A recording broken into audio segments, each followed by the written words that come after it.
Olá, a partir de agora você está convidado a acompanhar conosco uma conversa com o senador Aloysio Nunes Ferreira. E o nosso tema é a redução da maioridade penal. É tema recorrente aqui no Congresso Nacional. E a vinda do senador é justamente porque ele é autor de um projeto, uma proposta de emenda à Constituição que trata do assunto. Mais uma vez, a redução da maioridade penal parece fazer parte dos anseios da sociedade. Segundo pesquisa de abril da Datafolha, 87% dos seus entrevistados se declararam a favor da medida. Mas o que acontece? Qual é a resistência que o Congresso enfrenta para tomar uma decisão como essa? É sobre isso que a gente conversa agora com o senador. Senador, muito obrigada pela sua presença aqui no nosso programa. Parece que a redução da maioridade penal gera paixões, né? Eu lembro que mais ou menos em 2006, quando o programa começou o argumento, a gente tinha essa discussão no plenário. O falecido senador Jefferson Pérez pedia que as paixões ficassem num segundo plano, que essa matéria fosse tratada de outra forma. Até na época, a senadora Patrícia Saboia, ela chorou em plenário para falar do tema. As resistências continuam até hoje, né? O senhor apresentou uma proposta de emenda constitucional que trata do tema de uma maneira até bem delicada, né, senador? E nem por isso...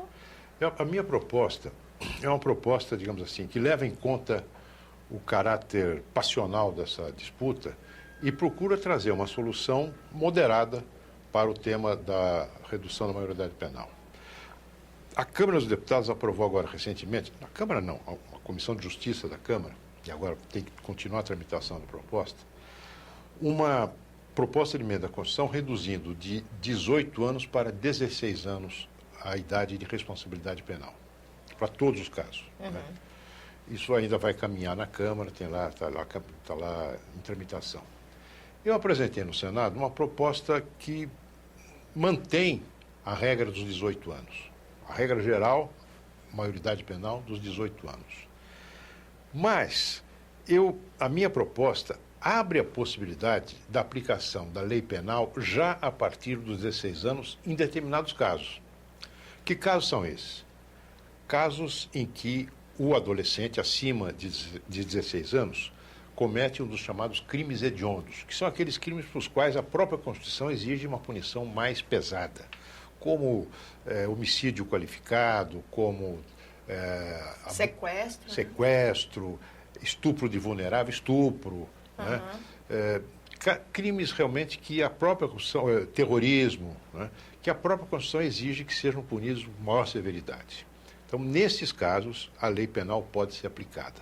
Desde que também o juiz, a pedido do promotor público que está atuando no caso daquela infração, o promotor requer e o juiz concorde em instaurar o que eu chamo um procedimento de desconsideração da inimputabilidade. O nome é complicado, mas é isso. Naquele caso, se abre um espaço dentro do processo, ouvindo especialistas, testemunhas, o próprio advogado do adolescente, né, para verificar o quê? Verificar se aquele adolescente que cometeu o crime hediondo ou que é reincidente em crimes violentos contra a pessoa, se aquele adolescente tem condições de entender o que está fazendo, tem condições de entender a gravidade do ato e de se orientar segundo esse entendimento, ou seja, condições de assumir responsabilidade. Neste caso, se o jovem for condenado, ele vai cumprir pena, nos termos do Código Penal. Mas não cumprirá a pena junto com os outros adolescentes, e nem com os adultos, mas no estabelecimento penal especialmente criado para essa finalidade. Essa é a minha proposta. Até ele chegar à maioridade, vamos dizer que a pena dele seja longa e ele está com 16 anos. Até os 18 ele ficaria nesse lugar ou a pena inteira? A pena inteira nessas condições. Que seria um estabelecimento mais voltado com menos gente, porque isso não atinge, esses crimes violentos, felizmente, atingem um número ainda pequeno de pessoas, relativamente pequeno, embora gravíssimos, e você pode, enfim, focar mais na educação, na recuperação, no tratamento psicológico, psiquiátrico, porque muitos desses adolescentes sofrem das faculdades mentais, né? Então, é um tratamento, assim, visando a recuperação da pessoa. Essa é a minha proposta. Ela foi votada aqui na Comissão de Justiça do Senado, perdeu por dois votos, e eu já requeri que ela fosse levada ao plenário, para que o plenário decida sobre essa questão. E aí essa situação que a gente vive hoje pode ser um mote para isso? Porque isso tudo aconteceu em 2014, não foi?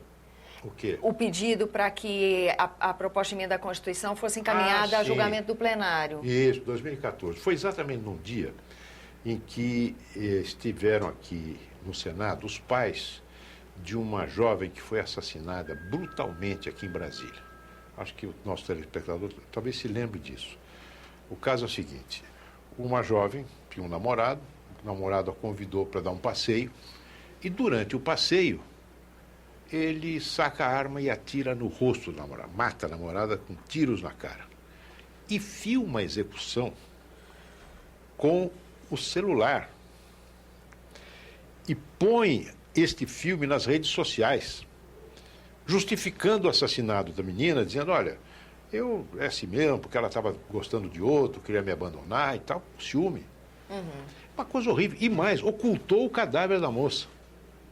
Isso aconteceu, e foi para casa, isso aconteceu na véspera dele completar 18 anos. Se tivesse acontecido um dia depois, ele seria condenado por homicídios com muitas qualificadoras, mais de 30 anos. Só que, como esse crime aconteceu um dia antes, talvez até de caso pensado, ele vai pegar, no máximo, 3 anos. No máximo.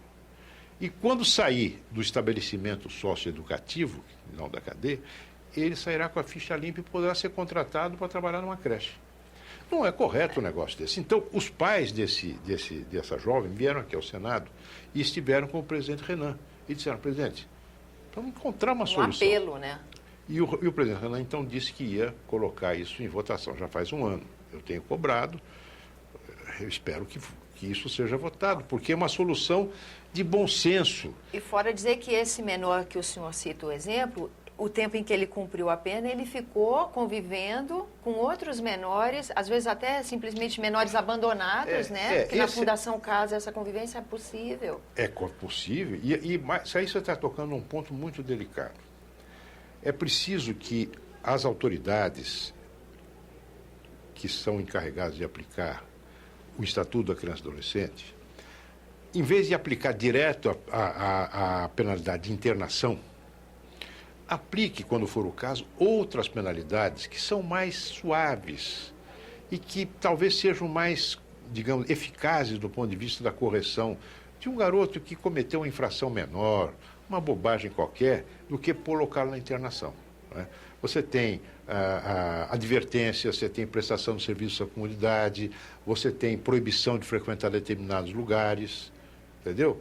Que pode ser decretada pelo juiz antes de liberdade assistida, antes de internar o rapaz ou a moça. Agora, é preciso que haja também por parte das comunidades e das prefeituras, porque isso é uma coisa local, a compreensão de que é preciso dotar a rede de assistência ao adolescente dessas estruturas que possam permitir a aplicação dessas penalidades sem que o garoto seja obrigado imediatamente a ser preso numa Fundação Casa, no caso de São Paulo, outras instituições semelhantes. Então, eu vou refazer minha pergunta aqui, acho que agora de uma maneira mais bem feita. A partir do momento em que...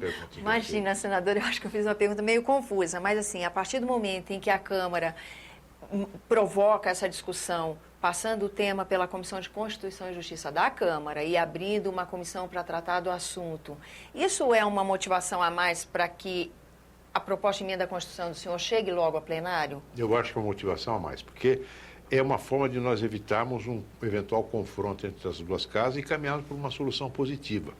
A partir da constatação, não apenas de que é preciso que haja uma correspondência entre a gravidade, o peso da punição e a gravidade do delito, né? Esse é um princípio que deve ser observado, como também a partir da constatação de que o direito brasileiro hoje já reconhece que o jovem acima de 16 anos pode praticar atos relevantes na vida civil e na vida política. Pode. Portanto, ele tem condições de, já a partir de 16 anos, não são todos, mas tem condições, dependendo de cada caso, de assumir responsabilidades. Por exemplo, voto. O voto é facultativo, pode votar. O Emancipação, né? testemunho do jovem é aceito em juízo a partir de 16 anos. Isso também é um fato relevante. É né? aceito com a aplicação da lei, o juiz aceita. A emancipação, a senhora se referiu agora há pouco, um jovem pode ser emancipado a partir de 16 anos com o consentimento dos pais. Mas ele pode também se emancipar independentemente do consentimento dos pais a partir de 16 anos, se ele tiver economia própria, se ele for capaz de sustentar. Ele pode requerer ele mesmo. E se emancipando, ele pode se casar. Está mais do que legitimado esse jovem de 16 Ele pode anos. fazer testamento, e o testamento dele é válido. Né? Então, é preciso, hoje em dia, uma pessoa de 16 anos tem condições, não digo que todos, mas mediante um exame criterioso de cada caso, que é a exigência da minha proposta de emenda à Constituição, tem condição sim de responder pelos seus atos. Senador, infelizmente nosso tempo se esgotou, mas queria agradecer a sua presença aqui no nosso programa. Eu que agradeço. Agradeço a você que nos acompanha, lembrando que esse é o programa Argumento e que você está sempre convidado a fazer sugestões e críticas ao trabalho da TV Senado. E para isso é 0800 61 2211 e ligação gratuita. Agora, se você quiser rever esse ou outro dos nossos programas, senado.leg.br/TV. Até a próxima.